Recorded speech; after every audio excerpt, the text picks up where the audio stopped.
Wow, gawin talaga natin yun. Siyempre, dapat may paputok tayo at mga pulbura. Dapat ang anak ni Haring James Elizabeth ang maging reyna dahil Katoliko siya. Kasi si Haring James ay malapit sa mga Katoliko katulad sa atin. Dapat may baril ng pulbura sa ilalim ng gusali na tinatawag nilang House of Lords ngayong Nobyembre 5. Kasi pupunta si Haring James sa gusaling yun sa nasabing petsa. At kapag sasabog ang House of Lords dahil sa mga pulbura sa ilalim, mamatay silang lahat kasali si Haring James. At tayo ay magiging teroristang sikat.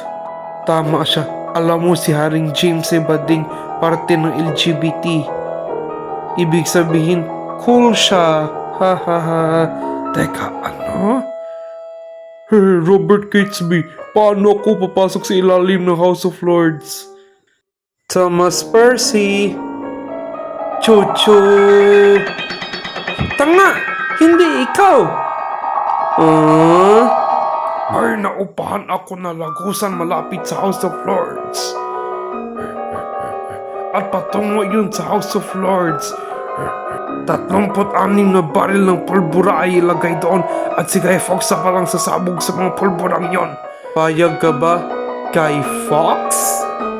Siyempre, payag ako para mamatay si Haring James. At ako'y isang sundalo ng kalaban ko, ang mga Dutch. Magandang umaga, mga Ginoo. Magandang umaga, iyong kamahalan. Mga Ginoo, ano ba ang pinag-uusapan ninyo? Ang panahon ngayon, iyong kamahalan. Tama, malamig masyado, malapit ng Nobyembre. Alam ninyo, pogi kayong lahat. Alis na ako, kailangan kong pumatay ng mga mangkukulam. Nakalimutan ko pala, kapag Katoliko kayo, magpakabait kayo kasi kayo ang mga minority.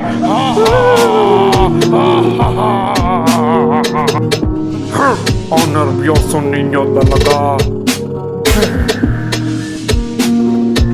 Natatakot kami. Tama, kaya dapat mamatay na siya. Shh, narinig niya tayo. Hindi no. 6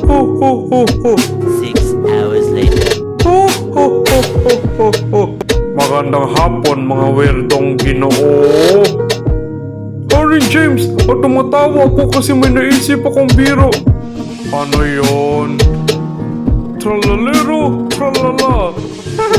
Shit. Huwag kayo magmura. Sige, bahala. Kailangan kong manood ng gay romance. Sige guys, dapat seryoso na tayo. Hating gabi na ngayon.